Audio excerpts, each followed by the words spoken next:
Fucking Nazis. Hey, I'm Cedric. And I'm Whitney. She's Whitney. I'm Whitney. And this is Cedric. Good. Or Now that we got all Edward. that covered up, today we're talking about the show Hunters on Amazon Prime Video. How'd you like it? I liked it. I was apprehensive. I didn't know how I would feel at first. All right. So, a little bit of information. I think one of the reasons why she says that because she is Jew. Mm-hmm. So, since the show covers a lot of um, scenes and subject that would be Sensitive. very sensitive to Yes. Jewish people. I wasn't sure we were going to finish the show, so we started it together, and I was like, yeah. After episode 1, I was like, do you want to continue? He was like, yeah. I don't know. It's not that bad.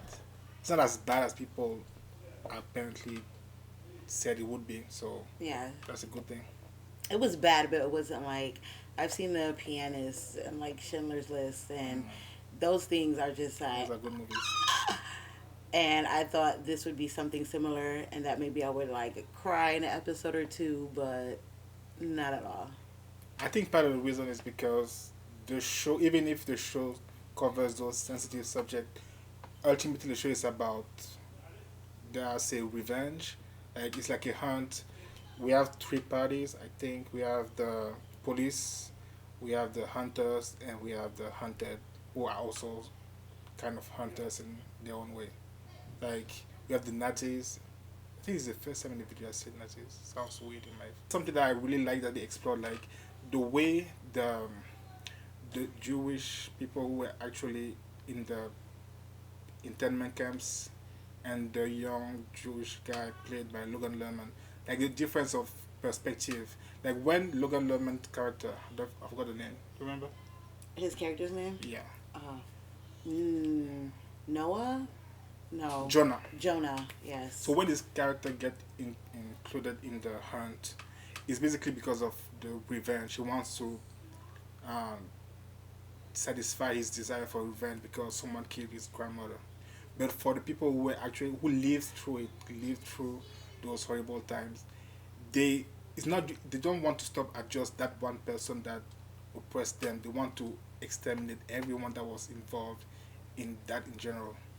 At least, and I think it's a good way that they actually let the two sides speak, because at some point you get some kind of tension because the young guy who is there who was there, who was involved in the hunt only because of his grandmother, and that first guy who had to be killed.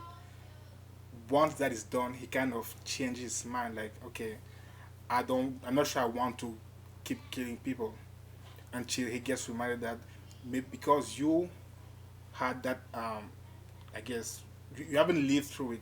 Basically, you haven't lived through it, so it's easier for you to say, oh, you want to be done with just that one. But we, the rest of the hunting guys, hunters, have to continue because we feel it's our, I wouldn't say sacred duty, but close enough. I think with all of that, what made me like the film or the show even more is also like a part of it that made me like hate it a bit. Like I don't hate it, but it's just are we doing spoilers? Sure. Yeah, we are doing spoilers.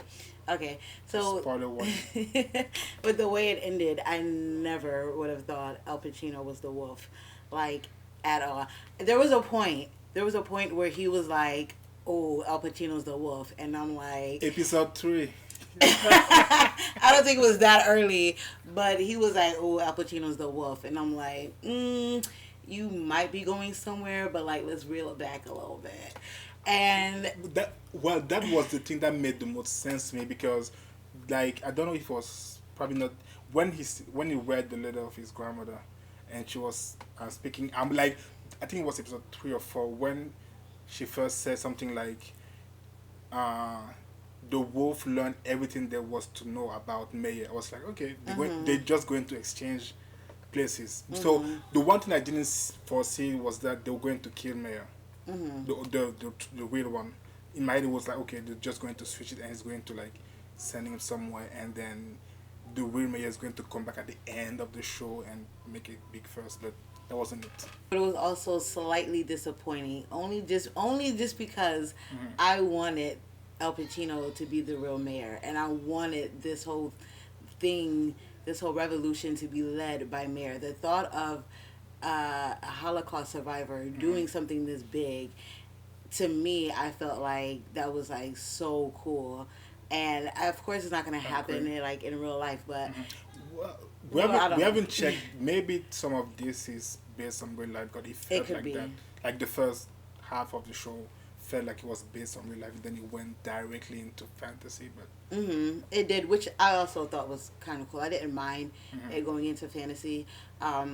There was a scene where they were playing chess with real people, and they really had to kill each other. And there was a yeah, moment where I thought maybe this could have happened, but maybe it's a bit fabricated at yeah, the same time. So the more we watch the show, the more we realize that there are things that are completely fictional that hmm they've added, which I think adds a good element to the show. Because even though I was kind of upset that Al Pacino was the wolf, I'm kind of not, because I do think it was clever, even though I wanted Mayor to be the leader of the hunters. But I did like how it ended overall, and it makes me excited to for the watch second season. the next season. Yeah. So let's go into some other things that we actually loved about this show before we get into the negative, because I have like shit tons of negatives. Just kidding. But yeah, one of my favorite part of the show was seeing Ted Mosby again on screen. He's back. Joshua. Someone said How You Met Your Godfather on Twitter. Yeah, that was funny. I was like, yeah. I mean, I know he did like a couple of movies that I haven't seen, but seeing him back on the show, and the character was it Looney? Yeah, Lonnie. Yeah, the Lonnie. character was different enough to be likable, but it still had some quirks that reminded you of Ted. I was like, I can. And when he shaved the beard, I was like, Oh my yeah, God. that's Ted. That did it. That's That was Ted. I don't- definitely Ted Mosby. Like, okay, Ted, we see we you. see you. We see you. I like actually seeing a black girl being a part of this whole like Jewish team, because like being black and being Jewish, you don't really see black people represented in the Jewish community at Well, all. was she Usually, Jewish? I think everybody on the Because team is Jewish. here, what I understood from the we'll get to the tonal shift later, but what I understood from the presentations at the beginning of the episode 1 or 2 was that she's an activist Mhm. and she just got hired to be part of the group, but I don't think it was mentioned specifically that she was Jewish. Maybe I didn't just heard that, Burst my bubble. but I'm sorry. I just thought everybody on the team was Jewish. There was an assumption. Yeah, I don't know. I don't know. Maybe she just is like some cool ass activist chick who just joined the right side of, activism, and it's just like, yeah, let's do this. So that could be the case. If so, I completely missed that, but I don't know. all right. So, do you have anything else that you think was good about the show What before I else? just dropped the bomb? Okay, what else do I think was good? I think, speaking of like the main character being like somebody that was maybe in a comedic role beforehand, I think what I like about the show is that even though there is sensitive subject matter, I like that they found a way to put a bit of comedy in it without it being offensive. Yeah. I like that it has those sort of levels. It's not all just like suspense and drama. It's some comedy involved as well. Sometimes it's in a weird way, but I like that there's comedy involved as well. You did a transition for me. Oh, I'm sorry. That was one of the worst thing about this show. Like the tonal shifts just happened random.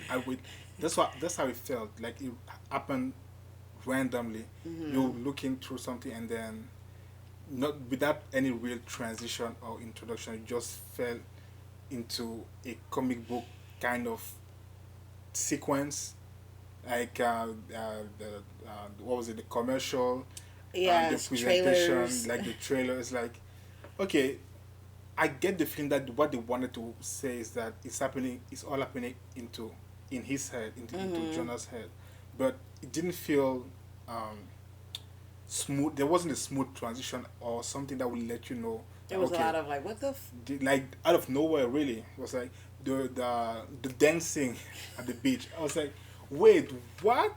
Why? How? If you guys have ever What's even the seen point? like American Horror Story Coven, and how every once in a while it like randomly went into song and dance, it's the same vibe.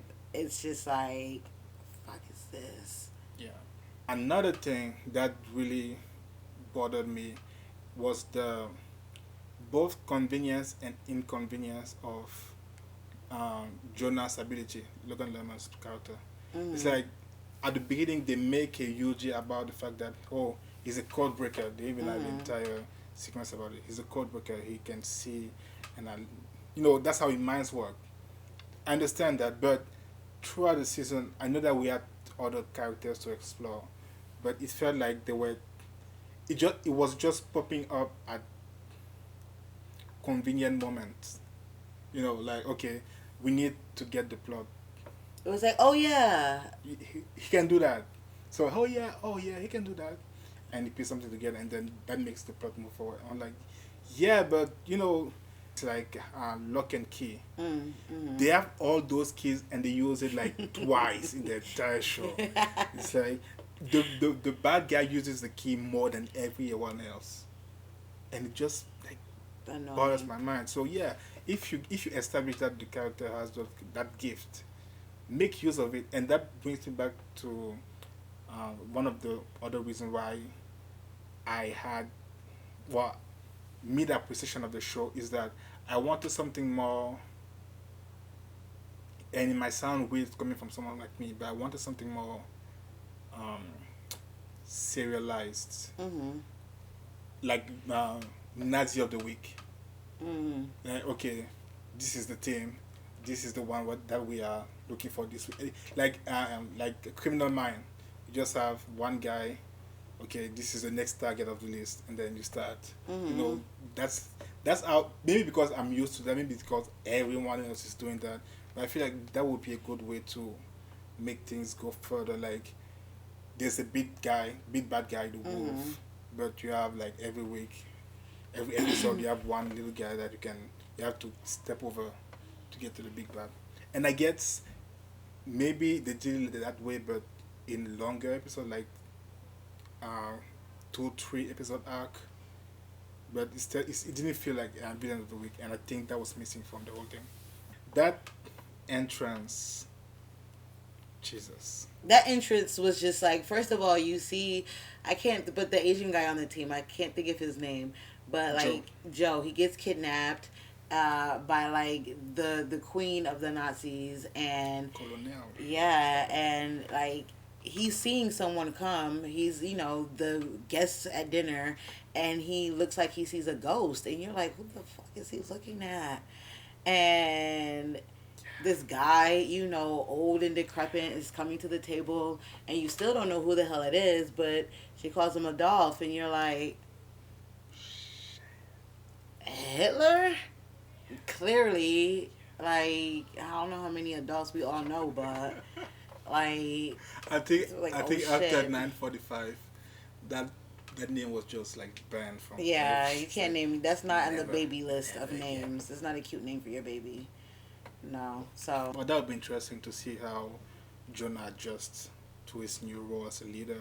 yeah. And now that they've lost, now they only three. Like Mm-hmm. there's the MI6 triple agent because she's Mm-hmm. definitely a triple agent at least. There's Ted Mosby Mm-hmm. Roxy, and Roxy. So and yeah, Jonah. yeah, so four. Because Joe was kidnapped, and And the old old lady. Meyer, fake Meyer, is And dead. also the couple, she lost her husband, so she Oh, just yeah. yeah, that was probably the saddest part of the show. That was the saddest part, and that was also something I didn't like, because I don't know, like, we both agreed that, like, he didn't necessarily have to die, but we understood what happened. Yeah, So it's like, yeah. But that was really sad. Yeah. At least she's with her family now and enjoying life. And I think that's And best for her. she got her revenge. Yeah, she did get her revenge, and I think it is good that she is spending the rest of her time with her family and not with the hunters. The one thing we'll finish soon, but the one thing that uh, I don't know if I missed it or they just didn't touch it on this season is the fact that sometimes uh, revenge is not going to satisfy you, Mhm. and I don't think they've touched on that. Like Mhm. you might think that killing the guy is going to bring you like rest or Peace. peace, tranquility, but it does nothing on that. It just makes you a murderer. Mhm. And I don't think even with the old lady, I don't remember her name, but even with her, when she killed the guy that was Mindy. yeah, the Yeah. wife, yeah, Mhm. when she killed the guy that was responsible for killing their first kid, Aaron, I think, yeah. Mhm. So even with her, there wasn't there was closure for her, yeah, but there was not a okay. Now that you've done it, you feel you feel better or worse. Mhm. I know most movies will tell you that even if you have your revenge, it's not going to bring anyone back. It's not going to satisfy that hunger for that rage and all that. So I think it's a missed opportunity, or maybe because there was already too much going on. Mhm. But it's a missed opportunity for them to not have explored that at least with Mindy Yeah. or even Wolf. Not Wolf and Jonah because he almost killed the guy who killed his Yeah. grandmother. So I really hope that next season they get to explore. Okay, even now that you got your revenge, you still have to live on, and can you are you able to live with yourself basically? Mhm. And that's I think that's one thing that they were showcasing with Jonah being part of Mayor Wolf and Mhm. part of his grandmother. Like you don't want to turn into Mayor. You don't want to turn completely into your grandmother either. So you want to find that middle that helps you with the hunt, Right. but without turning you into a savage. I think that's something to look forward to next season. Yes, indeed. Yeah. So we're getting to the end of this very, very. I don't know why I made that. It's long. Yeah, that's what she said. That very. So I want to do something different. Let's end by telling YouTube people who are watching Mhm. the one show that you don't recommend them to watch. One that I don't recommend. Yeah, I'll go first. Don't ever watch Lock and Key. Like even if you're bored out of your mind, Oh. skip that show by any means necessary. I know it's quarantine zone and time, and then you confined in your Quarantine and place. chill. N- Skip it. Skip the damn show. Don't watch The Society, because that's like one of the only shows I've started on Netflix and was just like, I'm okay with not Yeah, giving this yeah, another not. shot. Okay, those are two shows that you should just avoid. Lock and Key in The Society, like Yeah. you just save yourself in your quarantine bay. Just don't don't do Quarantine Bay, that's a good one. it. All right, YouTube.